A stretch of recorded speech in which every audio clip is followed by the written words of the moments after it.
காற்று, தூய ஆக்சிஜன் காற்று சிலிண்டர்கள் அமைத்து மாநகர நகரங்களிலே வைத்திருக்கிறான். காற்ற போய் 100 ரூபாய் போட்டுட்டு நீ காத்த சுவாசிட்டு வரலாம் அப்படின்னு கொண்டு வந்துட்டான். கோயம்புத்தூர் மாநகராட்சியில 10 ரூபாய் போட்டா அதுக்கு 10 ml மட்டும் தான் தண்ணி வரும். ஆன வாய வச்சுக்கினா டொக்கு டொக்குன்னு ஒழுவும். முடிஞ்சு போச்சு. கம்ப்யூட்டர் வேலை செய்யலன்னா 10 சொட்டு கூட வராது. உன் 10 ரூபாய் காசு மோடி டிஜிட்டல் இந்தியாவில் போயிடும்.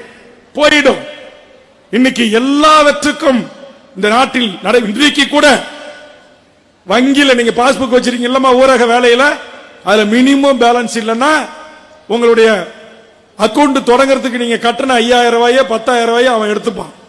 இதை கேட்க நாதி இல்ல.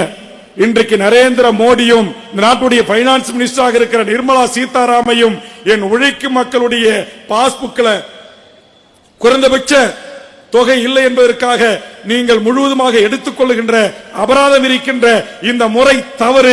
என் மக்களை சுரண்டுகிற ஓட்டாண்டியாக்கிற இது எல்லாம் ஒரு வல்லரசா வளர்கிற நாட்டுக்கு அழகா என்று கேள்வி இன்றைய தினம் எழுப்பிய கட்சி தமிழக வாழ்வுரிமை கட்சி.